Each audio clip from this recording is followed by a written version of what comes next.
Hello, I'd like to welcome everybody to the first ever AirAbility video. AirAbility is my new initiative with a focus on shooting for people with physical limitations and disabilities, or even lazy people, I don't mind. I've been an air gunner for about 40 years now, off and on, and as a disabled shooter I've learned a few tricks, hacks and cheap ways of doing things that I thought would be a good idea to share with other like-minded people. You're on the YouTube channel at the moment, but we also have a Facebook group of the same name, and I hope the Facebook group we can all pool our knowledge, talk to each other, ask questions and share information in a light-hearted manner. Hopefully over the coming weeks I'll be able to review some products that might be of use to the viewers and the group members. I also will be going into my shed where I shoot and show you all the equipment I have, how I use it and how I've come to the decisions that I have about what's best for me, and maybe some of that might be of use to other people. So with all that in mind, maybe we could save each other some time and some money and some effort. So when we go in the Facebook group, please remember, can we keep it good-natured and light-hearted? So today, for my first video, I thought I'd focus on one of the biggest problems I've had with air gunning, and that has been how heavy air is. Air itself, yes I know, it isn't very heavy, is it? But what we put it in and what we use to compress it can be very heavy. And if you've got some physical limitations, it can be a real pain. So what I thought I would do would be take you through my journey with compressed air and show you the solutions that I've come up with. Right then, before we start, I would like to say, please treat compressed air with respect. It'll take your face off, or worse. Right, so how did I start? About 8 years ago, when I got my first PCP air rifle, I bought myself a steel 3-litre bottle. Now that was great, it was a manageable weight, I could carry it. The only issue was, it soon became apparent, with my daughter and I both shooting, 3 litres wasn't going to last long. So I had to think of a way around that. So in the interim, my friend who's a diver, he lent me a 10-litre steel bottle. Now, you can see, I'm not a big fella. And he came and he put this steel bottle in my living room. And that's where it stayed, like Stonehenge, for about 3 months until he came back to collect it. So I realised I had to have a better solution than Stonehenge. So what I did was I bought myself 2 carbon bottles. And if you can't carry heavy things, you really, honestly, carbon is your friend. It really is. So I bought myself a big 7-litre carbon bottle, which isn't pictured here, and this 3-litre one. So for many years, this worked fine for me. So I had my 7-litre carbon bottle at home. When I went to competitions with my daughter, or range days myself, we would take the 3-litre bottle, which is really light, as you can see, because it's carbon in comparison to the steel one. And then what we would do would be, if we used this, we would top it back up from the big 7-litre bottle. Now this worked great for years, right? I'll tell you a funny story while we're talking about this bottle. There was one day I was actually loaded up the car for a tournament, and I had the bottle like this on the front of my chair, and I was pushing out to the car, and there was somebody walked past and they said, "Wow, isn't that man inspirational?" And I thought, what are they on about? They thought I was on oxygen and in a wheelchair. Well, I found that funny. Anyway, so back to the 7-litre and the 3-litre. This worked great for years, and it still works well now. I get them tested every 5 years. Please don't use a bottle that's out of test, because that can be dangerous. And all bottles, if you're buying a second-hand bottle, should have a test date on, like this. If the aluminium or steel Sometimes they can be stamped into the bottle, but please don't use unsafe bottles. Right, and untested bottles. So, the world moved on a bit, didn't it, in March, and we had the lockdown.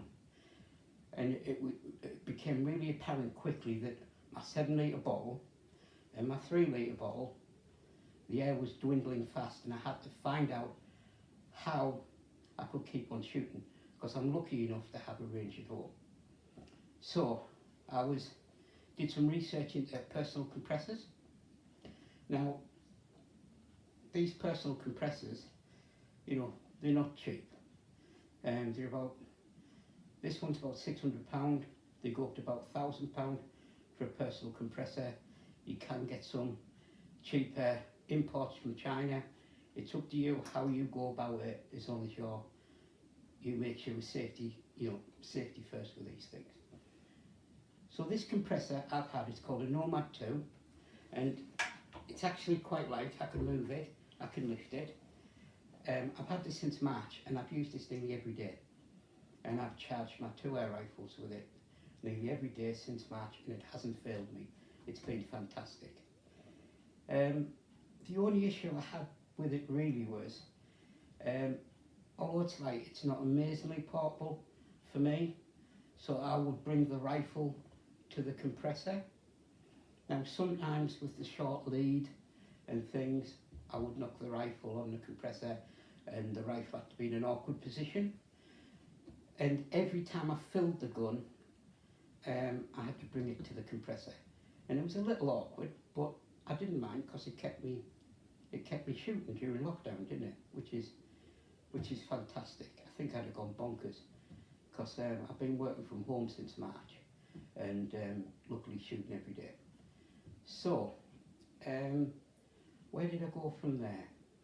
Now, I thought there must be a better solution than having to drag my rifle to the compressor all the time. And this compressor here is only built to fill air rifles, so I could not fill this cylinder from that compressor, because it would overheat and burn out, and it wouldn't be in warranty. So what did I do? I bought this tiny little carbon bottle here. It's a 500cc, half a litre carbon bottle. It's the same size as what you would find on a rifle like a Red Wolf or some of the FXs. So this compressor is capable of filling it. I fill this cylinder using the compressor up to about 260, 280 bar. The compressor, you can set the level of fill on the gauge here.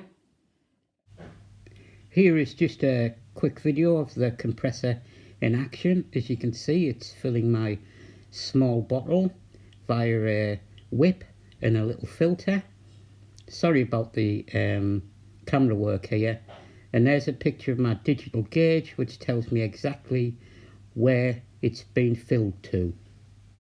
And then this bottle, once charged, gives me 2 full fills of either of my rifles. So I have, at the moment, I have an Anschutz 9015 and a HFT 500 by AirArms. So I get 2 full fills of one of those rifles from this. Which means that I don't have to drag the rifles around as much. I now take the bottle to the rifle when I'm in the range, which makes things an awful lot easier for me. And when finally we do get out and the ranges reopen, I'll be able to take a full rifle to a range and have 2 further fills with very little weight. And I think that's a day's shooting, isn't it, for most people? So, I think that really about covers it. That I've had a little journey. I realised that most air cylinders were too heavy for my use, and they were too big. So I had to think around outside the box, and I moved to carbon cylinders, which might be enough for some people and give them that little bit of edge on the weight when carrying them. And then during lockdown, when I couldn't get to the dive shop, and I must say, when I go to the dive shop, it's not me who carries them to go and get filled. It's my long-suffering wife, Mrs. G, bless her. But she thought this was amazing because she didn't have to go to the dive shop anymore. But so then I moved on to personal compressor, which was nearly there and really worked well. But to finesse the situation for me, to make me completely independent and be able to fill my rifles easily by filling a bottle that I can then take to the rifle, has really, really helped me. So, it was a short but first podcast. Thank you for listening. What I'd like you to do is just keep checking in on the Facebook group and the YouTube page, and hopefully I'm going to try and do a new video every week. Next week I will be in my shed and I will be looking at how I go about shooting and the setup of my benchrest equipment. So until then, shoot straight, shoot safe, and always have a good backstop. Take care. Bye bye.